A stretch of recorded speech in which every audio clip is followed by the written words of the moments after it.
Hello friends, welcome to my channel. आज की जो आपकी क्लास है वो है उत्तर प्रदेश सब इंस्पेक्टर की आपकी क्लास है। उप निरीक्षक नागरिक पुलिस। इसमें आपकी ये घटना चक्र की है और इसमें आपकी जो वो है मूल विधि और संविधान। ये आपकी बहुत ही इम्पोर्टेंट है और आपके पेपर में मूल विधि पूछी जाती है। इम्पोर्टेंट आपका ये टॉपिक है। मूल विधि में आपका जो पहला टॉपिक है वो है भारतीय दंड विधान तथा भारतीय न्याय संहिता एवं दंड प्रक्रिया संहिता तथा भारतीय नागरिक सुरक्षा संहिता। ये आपका 5 से 49 पेज तक है और ये हम आपका 4 से 5 क्लास में कंप्लीट करेंगे। अब से हमारे चैनल पर आप हमारे चैनल को सब्सक्राइब कर लें। ये आपकी क्लास अब से रेगुलर होगी मूल विधि की। ये आपका यूपीएसआई में बहुत ही इम्पोर्टेंट सब्जेक्ट है आपका मूल विधि। और अभी तक आपकी यूपीएसआई की एग्ज़ाम डेट नहीं आई है तो आप इसकी अच्छे से तैयारी कर सकते हैं। तो अगर आपको हमारी वीडियो पसंद आए तो प्लीज़ चैनल को like, subscribe, share and comment करें। पहला टॉपिक है भारतीय दंड संहिता 1860 तथा भारतीय न्याय संहिता 2023। तो इसमें जो आपका पहला पॉइंट है वो है जेम्स स्टीफन के अनुसार अपराध एक ऐसा कृत्य है जो विधि द्वारा निश्चित तथा समाज के नैतिक मनोभावों के प्रतिकूल दोनों ही होता है। दूसरा पॉइंट है आपका कैनी ने अपनी पुस्तक में आउटलाइंस ऑफ क्रिमिनल लॉ में क्या लिखा, अपराध को परिभाषित करते हुए लिखा है कि अगर अपराध ऐसा दोष है जिसकी अनुशस्ति दंड है और जो किसी सामान्य व्यक्ति द्वारा क्षम्य नहीं है, यदि वह क्षम्य है तो केवल सम्राट द्वारा।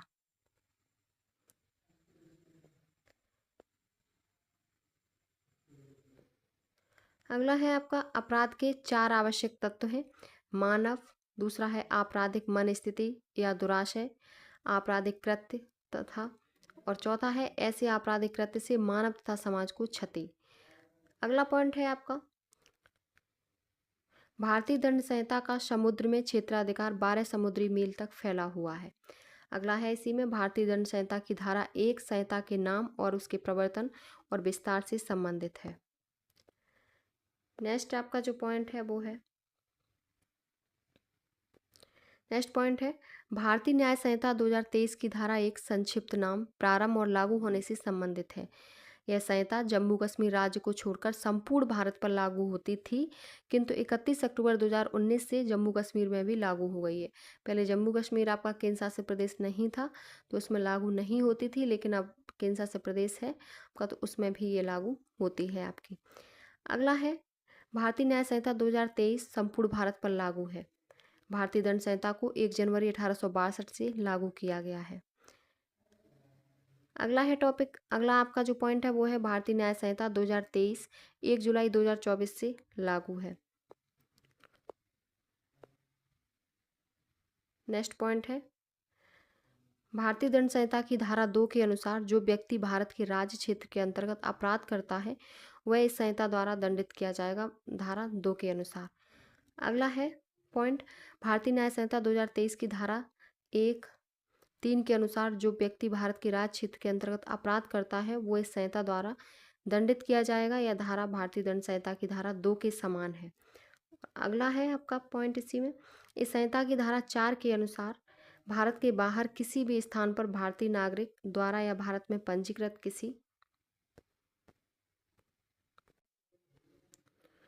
किसी पोत या विमान पर वह चाहे जहां भी हो किसी व्यक्ति द्वारा इस संहिता के अंतर्गत अपराध किए जाने पर इस संहिता के उपबंध लागू होंगे। इस संहिता के उपबंध उस व्यक्ति पर भी लागू होंगे जो भारत से बाहर किसी स्थान से भारत में किसी कंप्यूटर साधन को लक्ष्य बनाते हुए अपराध करता है। ये भारतीय दंड संहिता की धारा 4(3) है।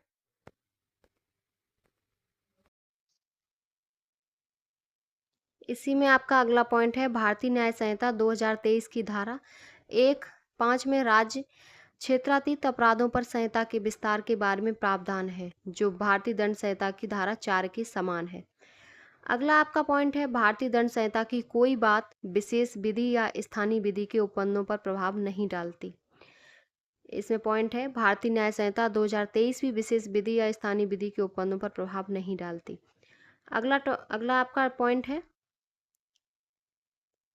अगला पॉइंट है आपका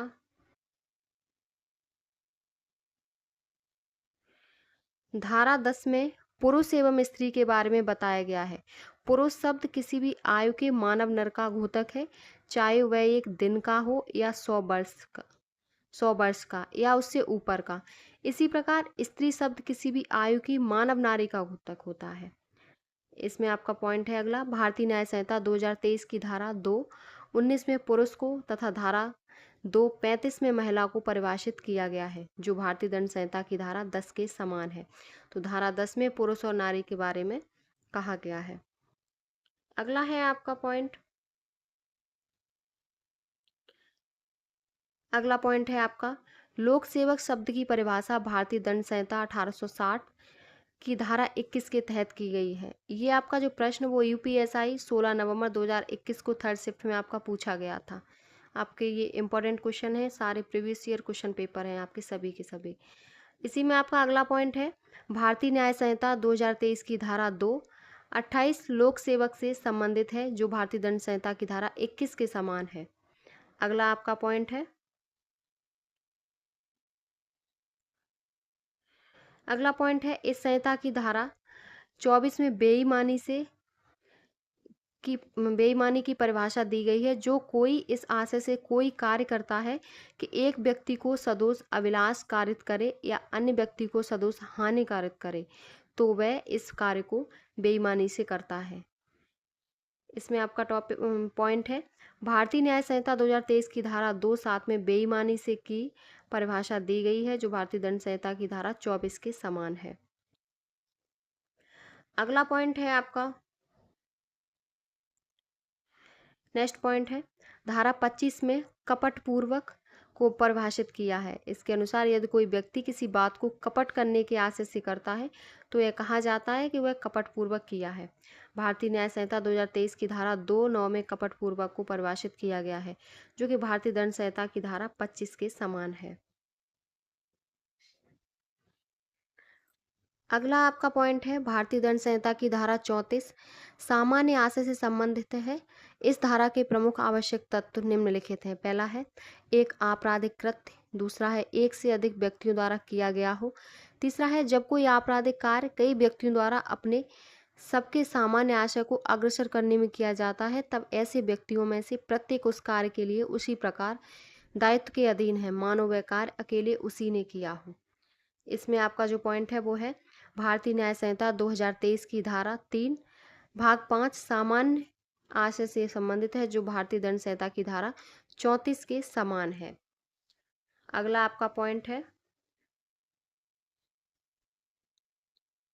अगला पॉइंट है, धारा 34 के अधीन सामान्य आशय का अर्थ है आशय जो आपराधिक कृत्य करने वाले लोगों को ज्ञात है। भारतीय न्याय संहिता 2023 की धारा 3 भाग 5 के अधीन सामान्य आशय का अर्थ है आशय को आपराधिक कृत्य करने वाले लोगों को ज्ञात है। अगला पॉइंट है, समान आशय एवं सामान्य आशय में अंतर क्या है। तो सामान्य आशय होता है पूर्व नियोजित योजना एवं पूर्व सहमति होती है, जबकि समान आशय में पूर्व नियोजित योजना एवं दिमागों का सम्मिलन नहीं होता है। अगला आपका पॉइंट है,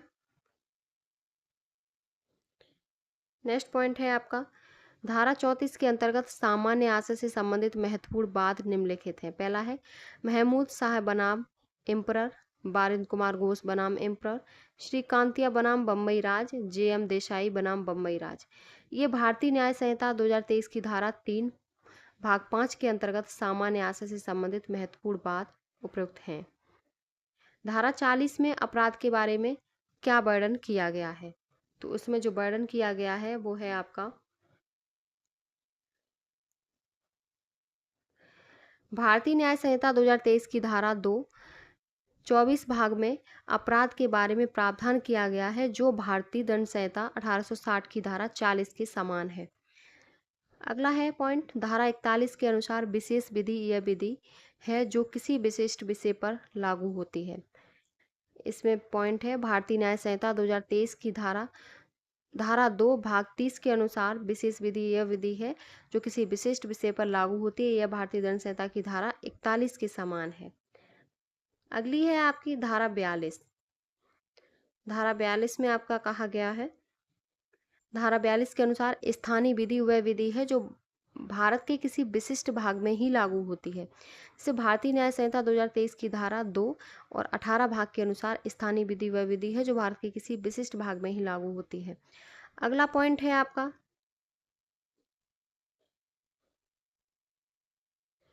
नेक्स्ट पॉइंट है, लॉर्ड कोक के अनुसार कोई कृत्य स्वयं अपने आप में अपराध नहीं हो सकता जब तक वह आपराधिक मनःस्थिति से न किया गया हो। मनःस्थिति पर प्रमुख वाद हैं। आर बनाम प्रिंस, क्वीन बनाम टॉलसन, सैराज बनाम वुटजन, नाथूराम बनाम मध्य प्रदेश राज्य। अगली आपकी धारा है धारा 52। धारा 52 में सद्भावपूर्वक शब्द परिभाषित हैं। इसके अनुसार कोई बात सद्भावपूर्वक की गई या विश्वास की गई नहीं कही जाएगी जो सम्यक सतर्कता और ध्यान के बिना की गई या विश्वास की गई हो। इसमें भारतीय न्याय संहिता 2023 की धारा 2 भाग 11 की सद्भावपूर्वक शब्द परिभाषित है जो धारा 52 के समान है। अगला पॉइंट है धारा 53। इसमें दंड के प्रकार बताए गए हैं जो निम्नलिखित हैं। तो दंड के कौन से प्रकार होते हैं? पहला है आपका मृत्युदंड, दूसरा है आजीवन कारावास। कारावास दो प्रकार का, अर्थात कठोर श्रम के साथ कारावास तथा सादा कारावास। चौथा है संपत्ति का जब्ती और जुर्माना। ये आपका यूपीएसआई का यूपीएसआई में आपका पूछा गया प्रश्न है। इसी में आपका अगला पॉइंट है, भारतीय न्याय संहिता 2023 की धारा 4 में दंड के प्रकार बताए गए हैं जो भारतीय दंड संहिता 1860 की धारा 53 के समान है।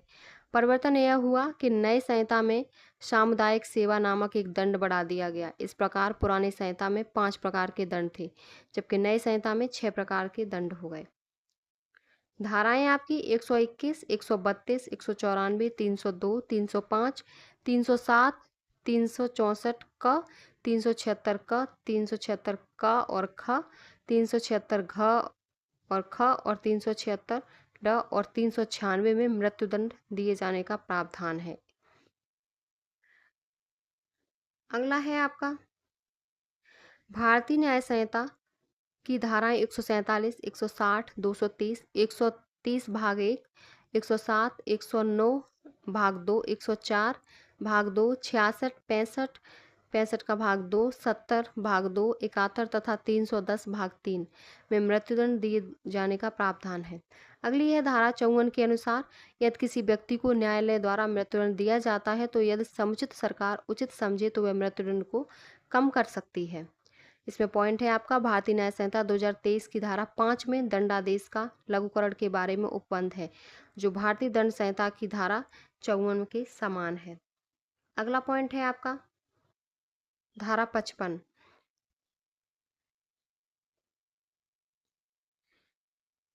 भारतीय दंड संहिता 1860 की धारा 55 के अनुसार प्रत्येक मामले में जिसमें आजीवन कारावास का दंडादेश दिया गया है अपराधी की सम्मति के बिना भी समुचित सरकार उस दंड को ऐसी अवधि के लिए जो 14 वर्ष से अधिक न हो कम कर सकती है। ये आपका क्वेश्चन यूपीएसआई 27 नवंबर 2021 को जो आपका थर्ड शिफ्ट में पेपर हुआ था उसमें ये पूछा गया है।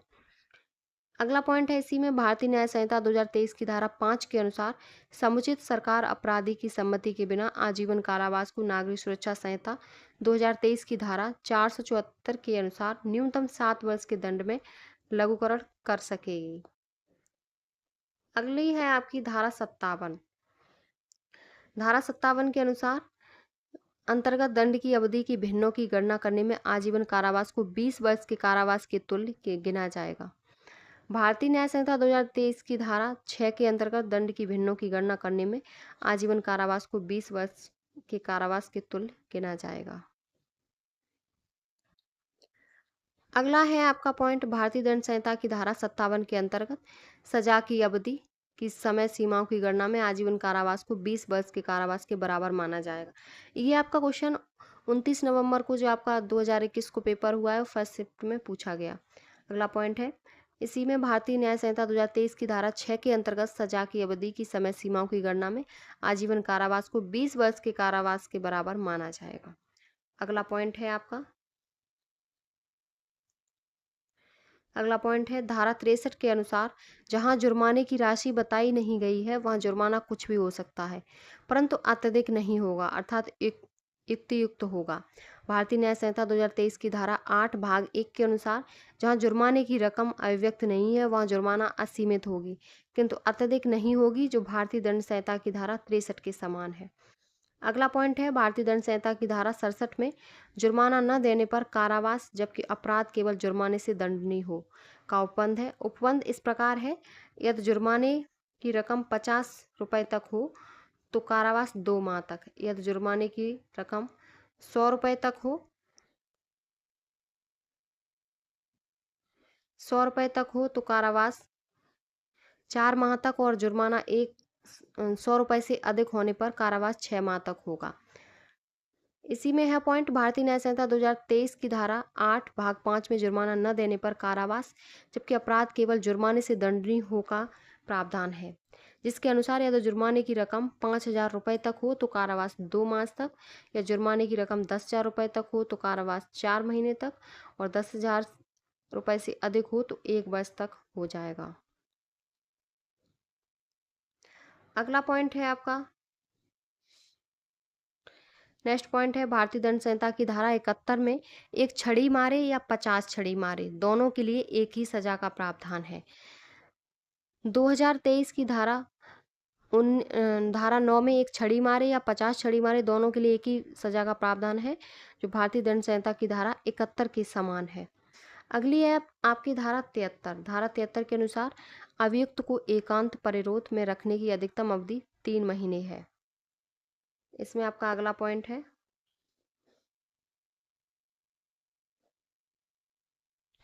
अगला पॉइंट है भारतीय न्याय संहिता 2023 की धारा 11 के अनुसार अभियुक्त को एकांत परिरोध में रखने की अधिकतम अवधि 3 महीने है। अगला पॉइंट है एकांत परिरोध के दंडादेश के निष्पादन में ऐसा परिरोध किसी भी दशा में एक बार में 14 दिन से अधिक नहीं होगा, धारा 74 में कहा गया है। यदि कारावास 3 मास से अधिक अवधि का है तो संपूर्ण कारावास के किसी एक मास में एकांत परिरोध 7 दिन से अधिक न होगा, धारा 74 में कहा गया है। अगला पॉइंट है आपका, अगला है भारतीय दंड संहिता की धारा 74 में के तहत जब अपराध की अवधि 3 महीने से कम हो तब एकांत कैद की सजा को क्रियान्वित करने में ऐसा कारावास किसी भी स्थिति में एक समय पर 14 दिन से अधिक नहीं होगा। और ये आपका क्वेश्चन यूपीएसआई 22 नवंबर 2021 को 3rd शिफ्ट में पूछा गया था। अगला आपका इसी में पॉइंट है भारतीय न्याय संहिता 2023 की धारा 12 में एकांत परिरोध की अवधि के बारे में प्रावधान है, जो भारतीय दंड संहिता की धारा 74 में के समान है। अगला आपका पॉइंट है भारतीय दंड संहिता के अध्याय 4 में धारा 76 से 106 तक साधारण अपवादों से संबंधित प्रावधान समाविष्ट हैं, अर्थात इन धाराओं के तहत आने वाले अपराध को दंड से मुक्त कर दिया गया है। अगला पॉइंट है आपका, अगला पॉइंट है भारतीय न्याय संहिता 2023 के अध्याय 3 में धारा 14 से 44 तक साधारण अपवादों से संबंधित प्रावधान समाविष्ट हैं, अर्थात इन धाराओं के तहत आने वाले अपराध को दंड से मुक्त कर दिया गया है। अगला है पॉइंट, तथ्य की अज्ञानता क्षमा योग्य है परंतु कानून की अज्ञानता क्षमा योग्य नहीं है। यह सामान्य नियम का सिद्धांत भारतीय दंड संहिता की धारा 76 एवं 79 में परिलक्षित होता है। यूपीएसआई 23 नवंबर 2021 को 3rd शिफ्ट में आपका ये क्वेश्चन पूछा गया है। अगला आपका पॉइंट है, इसमें तथ्य की अज्ञानता क्षमा योग्य है परंतु कानून की अज्ञानता क्षमा योग्य नहीं है। यह सामान्य नियम का सिद्धांत भारतीय न्याय संहिता 2023 की धारा 14 एवं 17 में परिलक्षित होता है। अगला पॉइंट है इग्नोरेंसिया फेसिट एक्सक्यूसेट का अर्थ है तथ्य की अनभिज्ञता क्षमा योग्य है। ये आपका क्वेश्चन इंपॉर्टेंट है क्योंकि ये आपका यूपीएसआई 24 नवंबर 2021 को 2nd शिफ्ट में आपका पूछा गया था। इग्नोरेंसिया फेसिट एक्सक्यूसेट का अर्थ क्या है, तो इसका अर्थ है तथ्य की अनभिज्ञता क्षमा योग्य है और कानून की अज्ञानता क्षम्य नहीं है। और यही क्वेश्चन आपका फिर से 14 नवंबर 2021 में 3rd शिफ्ट में पूछा गया, 2nd शिफ्ट में और 3rd शिफ्ट में इसी से संबंधित आपका क्वेश्चन फिर से पूछा गया। अगला है इसी में धारा 76 से 95 तक की धाराएं क्षमा योग्य प्रतिरक्षा से संबंधित हैं।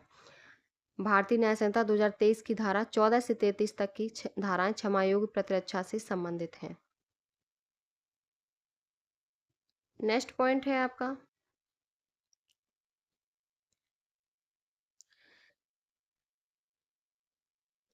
नेक्स्ट पॉइंट है धारा 96 से 106 तक की धाराएं न्यायोचित प्रतिरक्षा से संबंधित हैं। भारतीय न्याय संहिता 2023 की धारा 34 से 44 तक की धाराएं न्यायोचित प्रतिरक्षा से संबंधित हैं। धारा 76 के अनुसार क्या है? तथ्य की भूल आपराधिक दायित्व के विरुद्ध अच्छा बचाव है, परंतु विधि की भूल बचाव नहीं है। इसमें पॉइंट है भारतीय न्याय संहिता 2023 की धारा 14 के अनुसार तथ्य की भूल आपराधिक दायित्व के विरुद्ध अच्छा बचाव है, परंतु विधि की मूल बचाव नहीं है। अगला पॉइंट है आपका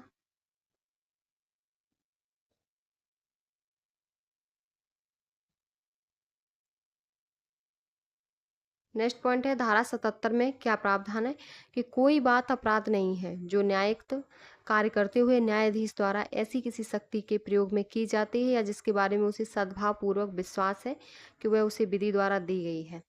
भारतीय न्याय संहिता 2023 की धारा 15 में न्यायिक रूप से कार्य करते हुए न्यायाधीश के कार्य के बारे में प्रावधान है, जो भारतीय दंड संहिता की धारा 77 के समान है।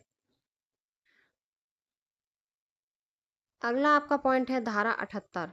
इसके अंतर्गत न्यायालय के निर्णय या आदेश के अनुसरण में किया गया कार्य अपराध नहीं है। जैसे जल्लाद किसी को फांसी पर लटकाता है तो वह कार्य अपराध नहीं है।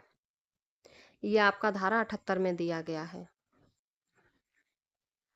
अगला आपका पॉइंट है भारतीय न्याय संहिता 2023 की धारा 16 के अंतर्गत न्यायालय के निर्णय या आदेश के अनुसरण में किया गया कार्य अपराध नहीं है। जैसे जल्लाद किसी को फांसी पर लटकाता है तो यह कार्य अपराध नहीं है। अगला पॉइंट है क एक पुलिस ऑफिसर वारंट के बिना या को जिसने हत्या की है पकड़ लेता है। क ने कोई अपराध नहीं किया।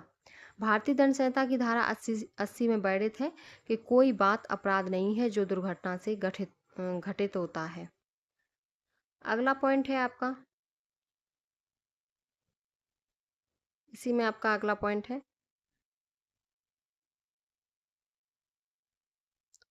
भारतीय न्याय संहिता 2023 की धारा 18 में वर्णित है कि कोई बात अपराध नहीं है जो दुर्घटना से घटित होती है। दुर्घटना एक अच्छी प्रतिरक्षा है, किंतु यह अनेक अपवादों के अधीन है जो निम्न है। कार्य आपराधिक आशय या ज्ञान के बिना किया गया हो, कार्य विधिपूर्ण प्रकार और विधिपूर्ण साधनों के द्वारा किया गया हो, कार्य उचित सावधानी और सतर्कता से किया गया हो और कार्य विधिपूर्ण हो। अगला आपका पॉइंट है नेक्स्ट पॉइंट है भारतीय दंड संहिता की धारा 81 आवश्यकता के आधार पर आपराधिक दायित्व की प्रतिरक्षा से संबंधित है। भारतीय न्याय संहिता 2023 की धारा 19 आवश्यकता के आधार पर आपराधिक दायित्व की प्रतिरक्षा से संबंधित है। कानूनी अगला पॉइंट है कानूनी सूक्ति नेसेसिटस पब्लिका एस्ट मेजर कॉम प्राइवेटा का अर्थ क्या है इसका? सार्वजनिक आवश्यकता निजी आवश्यकता से अधिक महत्वपूर्ण है। ये आपका क्वेश्चन यूपीएसआई 13 नवंबर 2021 को फर्स्ट शिफ्ट में पूछा गया है। अगला आपका पॉइंट है नेक्स्ट पॉइंट है आर बनाम डडले एंड स्टीफेन का बाद है आवश्यकता के आधार पर प्रतिरक्षा के इसी साधारण अपवाद से संबंधित है। भारतीय दंड संहिता की धारा 82 के अंतर्गत कोई बात अपराध नहीं है जो 7 वर्ष से कम आयु के शिशु द्वारा की जाती है। भारतीय न्याय संहिता 2023 की धारा 20 के अंतर्गत कोई बात अपराध नहीं है जो 7 वर्ष से कम आयु के बालक द्वारा की जाती है। अगला पॉइंट है 7 वर्ष के शिशु को सभी आपराधिक दायित्व से मुक्त रखा गया हो। अगला पॉइंट है आपका धारा 83 के अंतर्गत 7 वर्ष के ऊपर किंतु 12 वर्ष से कम आयु के अपरिपक्व समझ के शिशु को आपराधिक दायित्व से उन्मुक्त प्राप्त है, किंतु परिपक्व समझ वाले शिशु दायित्व के अधीन होंगे। इसी में अगला पॉइंट है भारतीय न्याय संहिता 2023 की धारा 21 के अंतर्गत 7 वर्ष के ऊपर किंतु 12 वर्ष से कम आयु के अपरिपक्व समझ के शिशु को आपराधिक दायित्व से उन्मुक्त प्राप्त है, किंतु परिपक्व समझ वाले शिशु दायित्व के अधीन होंगे। अगली आपकी है धारा 84। धारा 84 में कहा गया है इसके अंतर्गत विकृतचित्त व्यक्ति के कार्य को अपराध नहीं माना जाता, परंतु यदि अपराध करते समय अभियुक्त यह जानता था कि वह विधि विरुद्ध कार्य कर रहा है तो ऐसा होने पर वह दंडित किया जाएगा। भारतीय न्याय संहिता 2023 की धारा 22 में विकृत व्यक्ति के बारे में कार्य प्रावधान है जो भारतीय दंड संहिता 84 के समान है। अगला पॉइंट है, मैकनॉटन मामले में अस्वस्थ मन का बचाव के रूप में होने का सिद्धांत प्रतिपादित किया गया। यह आपका यूपीएससी रैंकर परीक्षा 2011 में पूछा हुआ आपका प्रश्न है। मैकनॉटन बाद विकृतचित्तता के आधार पर बचाव संबंधी सिद्धांत प्रतिपादित करता है। अगला पॉइंट है, भारतीय दंड संहिता की धारा 85 में अनैच्छिक मतता के आधार पर आपराधिक दायित्व से प्रतिरक्षा का प्रावधान करते हैं।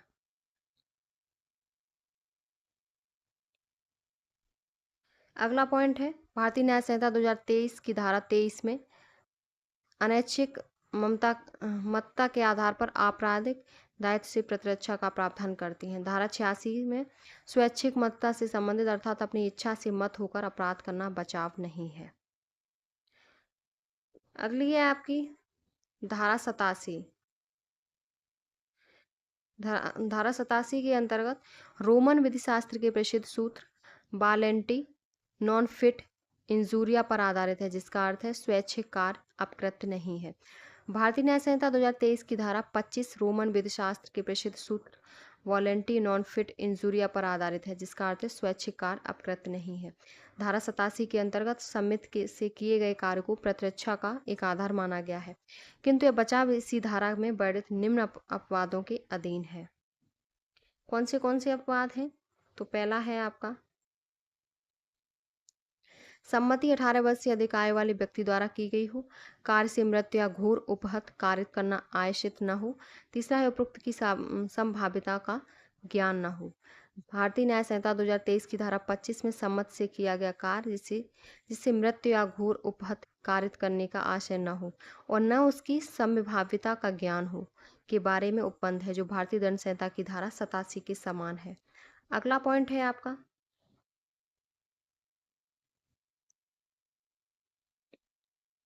भारतीय दंड संहिता की धारा 94 के अंतर्गत हत्या और मृत्यु से दंडनीय अपराधों को छोड़कर वह कार्य जिसको कोई व्यक्ति मृत्यु की तुरंत धमकी द्वारा विवश किए जाने के फलस्वरूप करता है अपराध नहीं होगा। भारतीय न्याय संहिता 2023 की धारा 32 में वह कार्य जिसको करने हेतु कोई व्यक्ति धमकियों द्वारा विवश किया गया है, इसके बारे में प्रावधान है, जो भारतीय दंड संहिता की धारा 94 के समान है। भारतीय दंड संहिता की धारा 95 में क्या कहा गया है? इसके अनुसार तुच्छ अपहानि कारित करने वाला कार्य अपराध नहीं है। तुच्छ अपहानि वह है जिसे मामूली समझ और स्वभाव वाला कोई व्यक्ति उसकी शिकायत नहीं करता। इसमें पॉइंट है कि भारतीय दंड संहिता 2023 की धारा 33 में तुच्छ अपहानि कारित करने वाले कार्य के बारे में उपबंध और जो भारतीय दंड संहिता की धारा 95 के समान है। अगला पॉइंट है, भारतीय दंड संहिता की धारा 96 से 106 तक में व्यक्ति के शरीर तथा संपत्ति संबंधी प्रतिरक्षा के अधिकारों का वर्णन किया गया है। ये आपकी आज की क्लास आज की वीडियो आपकी कंप्लीट हुई। नेक्स्ट वीडियो देखने के लिए आप हमारे चैनल को सब्सक्राइब, शेयर एंड कमेंट करें।